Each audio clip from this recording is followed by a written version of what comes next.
now. And so that will be extraordinarily helpful, and paired with, significant enforcement and oversight, that would be very important.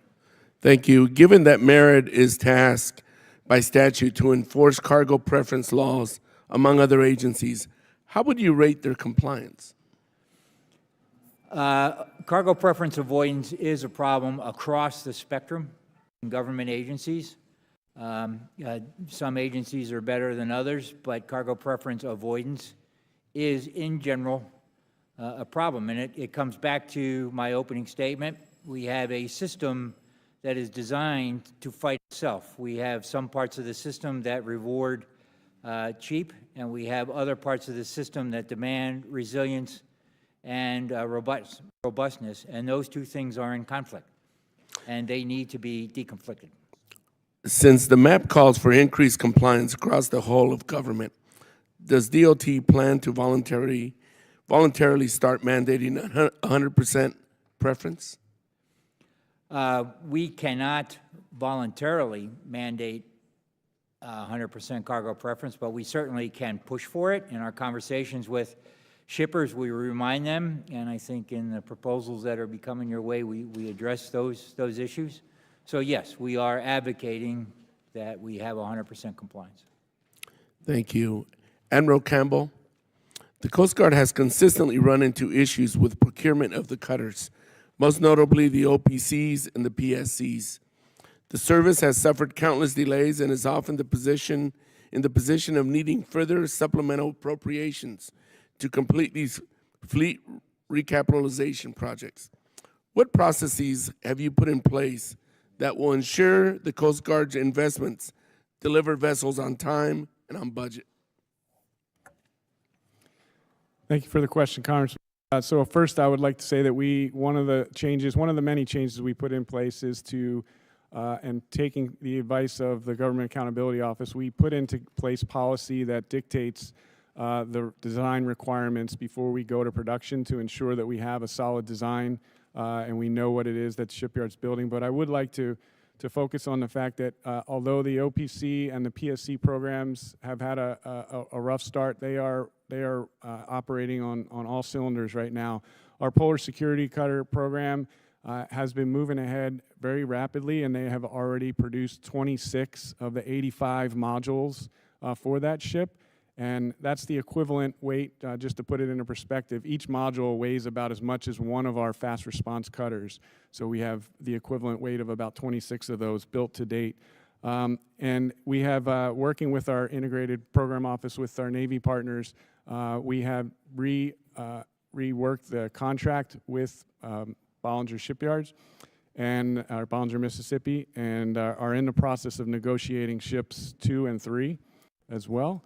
And thanks to the reconciliation bill, we have received enough funding to cover the cost for both of the first 2 ships and a lot of the ship number 3. So we are well on the way with our Polar Security Cutter program. Our Offshore Patrol Cutter program, Stage 2, is also moving ahead at speed. We have 2 ships that are under construction. The first one is already 36% complete. And the second one that just started construction this past summer is 4% and moving along rapidly at Austal. So we do believe that we've made changes to ensure the future productivity of our shipbuilding programs, and think we're going to see positive results, sir. Thank you, Mr. Chair. I'm out of time. I yield back. I'm going to recognize Mr. Whitman and Mr. Norcross, and then our votes have been called. So just to give everybody advice, I now recognize Chairman Whitman. Thank you, Mr. Chairman. I appreciate our witnesses joining me today. Mr. Potter, I want to begin with you. I want to talk about the concept of distributed shipbuilding. I think you and Secretary Phelan would agree that having more capability out there and being able to bring that to our build yards is key. We know there's underutilized capacity in the repair industry where we go through cycles where there's lots of ships in the yard and then none, and they have to let go workforce.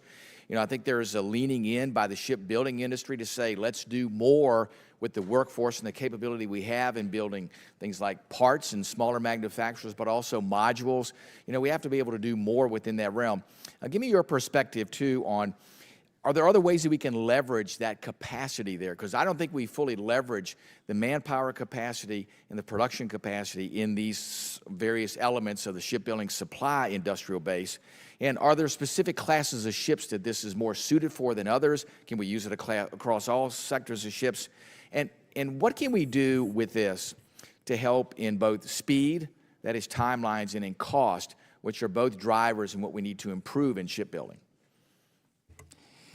Congressman, thank you for the question. It's absolutely a centerpiece of this budget request and how we're able to procure 34 vessels, 18 battle force, 16 not.